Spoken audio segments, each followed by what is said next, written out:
அன்பு நட்புகளுக்கு இனிய வணக்கம். இன்றைய திருக்குறளும் மென்பொருளும் அதிகாரம் நிறை எழுதல். இன்றைய திருக்குறள் அதிகார தொகுப்பாக வருகிறது. நிறை எழுதல் என்றால் தன் மனக்கட்டுக்கோப்பை மனக்கட்டுப்பாட்டை இழத்தல் என்பது அதனுடைய பொருள். 1251 காம கணிச்சி உடைக்கும் நிறையென்னும் நாணுத்தாள் வீழ்த்த கதவு. வெட்கமென்ற தாழ்பாடுடைய மன நிறைவு என்ற கதவை காமம் என்னும் கோடரி உடைக்கும். என் துழிப்பா, மன உறுதி கதவின் வெட்கமென்னும் தாழ்பாழை உடைக்கும் கருவி காமக் கோடாரி. 1252 காமம் எனவொன்றோ கண் நின்றன் நெஞ்சத்தை யாமத்தும் ஆளும் தொழில். நடுஇரவில் அனைவரும் தூங்கும் வேளையில் காமம் இரக்கமின்றி என் மனதை வேலை வாங்குகிறது. துடிப்பா, ஈவு இரக்கமின்றி என் நெஞ்சத்திற்கு காமம் தரும் வேலை நள்ளிரவில் ஊர் உறங்கும் வேளை. 1253 மறைப்பேன் மண் காமத்தை யானோ குறிப்பின்றி தும்மல் போல் தோன்றிவிடும். நான் காமத்தை மறைக்க நினைப்பேன், ஆனால் அதுவோ தும்மல் போன்று அறிகுறி இல்லாமல் தோன்றிவிடும். துழிப்பா, நான் மறைக்கும் காமம் என்னை மீறி அறிகுறியின்றி தும்மல் போல் தோன்றிவிடும்.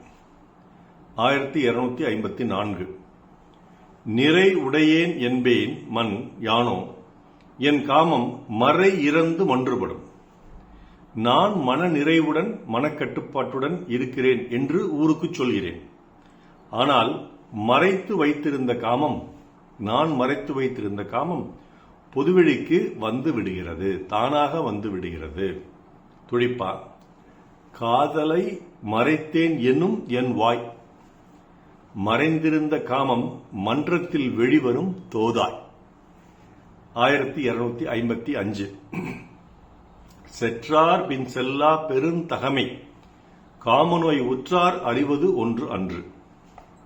பிரிந்து சென்றவர் பின் செல்லாத பெரிய குணம், மிகச்சிறந்த பண்பு காமநோயால் பாதிக்கப்பட்டவர் அறியும் ஒன்று அல்ல. துழிப்பார், பிரிந்தார் பின் செல்லா பெருங்குணம் காமநோயர் காணாத ஒன்று. பிரிந்தார் பின் செல்லா பெருங்குணம் காமநோயர் காணாத ஒன்று. 1256 செற்றவர் பின் சேரல் வேண்டி அழித்தரோ எற்று என்னை உற்ற துயர். என்னை பிடித்த இந்த காதல் அது தந்த பிரிவு துன்பம், அதை எனக்கு அழித்துவிட்டு என்னை விட்டு பிரிந்து சென்றவர் பின் செல்லும் விருப்பத்தை எனக்கு அழிக்கிறதே, ஐயோ. துடிப்பா, பிரிந்த காதலர் தரும் துயர் அவர் பின் செல்ல பணிக்கிறது என்னை, இது என்ன கொடுமை. குறள் எண் 1257 நானென ஒன்றோ அறியலம் காமத்தால் பேணியார் பெட்ப செய்யின். என்னிடம் காதல் பேணிய என் காதலரிடம் அவர் விரும்பியதை காமத்தால் நான் செய்யும் பொழுது வெட்கமென்ற ஒன்றை நான் அறியவில்லை. அவர் விரும்பியது மட்டுமல்ல, நான் விரும்பியதை செய்யும் பொழுதும் வெட்கமென்ற ஒன்றை நான் அறியவில்லை.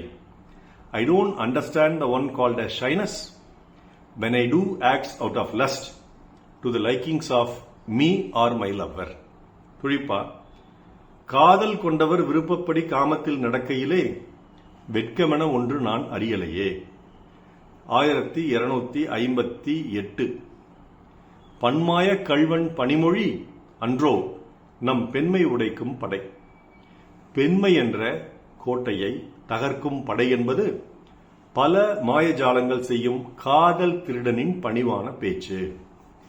பணிவான சொல் சொல்லி பல மாயங்கள் செய்யும் உள்ளம் கவர் கள்வன் பெண்மை கோட்டையை வெல்லும் படை வீரன். என் துழிப்பா. 1259 புலப்பல் எனச் சென்றேன் புல்லினேன் நெஞ்சம் கலத்தல் உருவது கண்டு. தலைவனை காணச் சென்றபோது பிணக்கம் காட்ட வேண்டும் என்று எண்ணித்தான் சென்றேன். அவரை கண்டவுடன் என் உள்ளம் எனக்கு முன் சென்று அவர் உள்ளத்துடன் கலந்தது. அதனால் நானும் அவரை தழுவிக்கொண்டேன், வேறு வழியின்றி. துடிப்பா, பிணக்கம் காட்டச் சென்றேன் நான், இணக்கம் காட்டியது என் மனம் எனக்கு முன், நானும் தழுவினேன் பின். 1260 நினம் தீயில் இட்டு அன்ன நெஞ்சினார்க்கு உண்டோ உணர்ந்து ஊடி நிற்பேம் எனல். தலைவனை மீண்டும் கண்டவுடன் அவருடன் முதலில் சண்டை போட்டு பின்னர் இணைவோம் என்பது நெருப்பில் போட்ட கொழுப்பு போன்ற மனம் கொண்ட பெண்ணிற்கு இல்லை. துடிப்பா. சண்டைக்கு பின்னரே சமாதானம் என்னும் எண்ணம் சென்று வந்த காதலனை கண்டவுடன் அடியோடு மாறிற்று. கொழுந்து விட்டறியும் தீயிலிட்ட கொழுப்பு போன்றானது அவள் மனது. இந்த குரல்பாக்களுக்கு வழக்கம் போல் என் அன்பிற்குரிய அக்கா இன்சுவை அவர்களும், என் நண்பர் நடராஜன் மற்றும் முனைவர் தெய்வமணி அம்மையார் அவர்களும், இன்னும் பல நண்பர்களும் பின்னூட்டம் அளித்துள்ளார்கள். அனைவருக்கும் நெஞ்சார்ந்த நன்றி. நாள் சிறக்க நற்றமிழ் வாழ்த்துகள். மருத்துவர் ராமசெல்வரங்கம், ரிஷி நேத்ராலயா, விழி அகாடமி, சேலம், கள்ளக்குறிச்சி, அரூர், ஈரோடு, கணதிபாளையம் நல்லோடு நன்றி. டாக்டர் செல்வரங்கம் குரல் யூடியூப் சேனலை ஷேர் பண்ணுங்க, லைக் பண்ணுங்க, கமெண்ட் பண்ணுங்க. நன்றி, வணக்கம்.